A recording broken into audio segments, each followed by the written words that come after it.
Hay un lugar en el mapa más pequeño que muchos lagos suizos y que tiene el poder de hundir la economía global en cuestión de días. Un estrecho de 50 kilómetros entre Irán y Omán. Quien controla ese punto controla el flujo de 20 millones de barriles de crudo al día, el 25% de todo el petróleo transportado por mar en el mundo. Si quieres entender por qué Estados Unidos lleva más de 70 años con los ojos puestos en Irán, primero debes entender que eso nunca fue solo una cuestión de armas nucleares, derechos humanos o ideología religiosa. Es una cuestión de geografía, de energía y de quién define el orden del mundo. Si este tipo de análisis geopolítico te interesa, suscríbete al canal y dale un me gusta. Eso nos ayuda a seguir produciendo contenido de esta naturaleza. Para entender la situación actual, no hace falta ir hasta 1979. Hay que volver a agosto de 1953. Mohammad Mossadegh, el primer ministro democráticamente elegido de Irán, había nacionalizado la industria petrolera del país en 1951. Hasta entonces, la empresa británica Anglo-Iranian Oil Company, hoy BP, controlaba todo el negocio. La participación iraní en los beneficios era del 20%. Cuando Mossadegh llevó la nacionalización al Parlamento, Londres y Washington reaccionaron. La CIA y el MI6 británico orquestaron juntos la operación Ajax. Mossadegh fue derrocado en agosto de 1953, el Shah fue reinstalado en el poder y un consorcio de empresas petroleras mayoritariamente estadounidenses asumió los derechos de producción y exportación. El propio Barack Obama reconoció en su discurso del Cairo de 2009 que Estados Unidos había tenido un papel en ese derrocamiento. Aquello no era guerra fría como ideología, era geopolítica como aseguramiento de recursos. Durante las décadas siguientes, Irán fue uno de los aliados más fiables de Washington en Oriente Medio. El Shah compraba armamento estadounidense por valor de miles de millones y servía como cortafuegos frente a la Unión Soviética. Entonces, en febrero de 1979, estalló la Revolución Islámica. Jomeini regresó del exilio, el Shah huyó, y el régimen que Washington trataba como su representante regional colapsó en semanas. En noviembre de ese mismo año, simpatizantes de Jomeini tomaron como rehenes a 52 diplomáticos estadounidenses en Teherán. La crisis duró 444 días.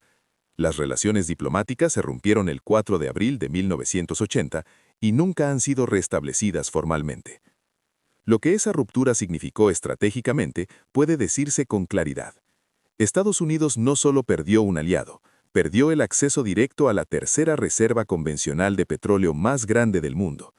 Irán posee reservas probadas de aproximadamente 210.000 millones de barriles de crudo, comparables a las de Saudi Arabia, y sus reservas de gas son aún más impresionantes, 940 billones de pies cúbicos, las segundas del planeta, después de Rusia, equivalentes al 16% del total mundial. El instrumento con el que Teherán puede hacer sentir ese peso es el Estrecho de Hormuz. Es la única salida marítima desde los puertos petroleros de Saudi Arabia, Kuwait, Irak, los Emiratos, Bahrein, Qatar e Irán hacia el océano abierto. Más del 80% del petróleo que pasa por ahí se dirige a Asia. Japón y Corea del Sur dependen de esta ruta para cubrir entre 70 y 80% de sus necesidades energéticas. China y la India, alrededor de la mitad. Quien bloquea Hormuz no crea un problema regional, crea un problema sistémico global. Eso explica la política de sanciones que Washington mantiene desde 1979 y que se ha intensificado con cada administración. Las sanciones no son solo una reacción al programa nuclear, son un instrumento para impedir que Irán coloque libremente su energía en los mercados mundiales y acumule con ello influencia y capacidad financiera. Cuando Obama negoció el acuerdo nuclear JCPOA en 2015 y levantó sanciones, los mercados respondieron de inmediato, el precio del petróleo bajó y las exportaciones iraníes crecieron. En 2018, Trump se retiró unilateralmente del acuerdo y reimplantó sanciones aún más duras, con el objetivo declarado de aislar a Irán de sus 5 mayores compradores de crudo: China, India, Japón, Corea del Sur y Turquía. La brecha entre lo que los gobiernos dicen públicamente y lo que sus estrategas piensan en privado resulta llamativa. En marzo de 2026, un director del Consejo Nacional de Dominancia Energética de Estados Unidos declaró abiertamente en Fox Business que el objetivo a largo plazo de la operación contra Irán era sacar el petróleo iraní de manos del régimen actual. Un juego a largo plazo, dijo literalmente.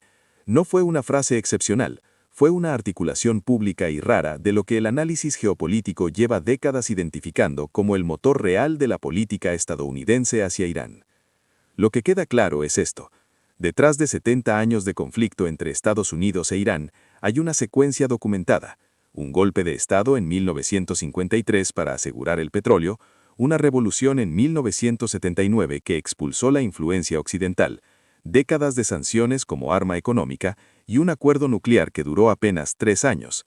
Y de fondo, siempre, el estrecho de Hormuz, las reservas de gas y la lógica del tablero eurasiático. El lenguaje de la moral y la política recubre regularmente la realidad de los intereses. No es un reproche, es la descripción de cómo han funcionado los grandes conflictos internacionales desde el inicio de la era industrial. Quien lo entiende, lee los titulares de otra manera.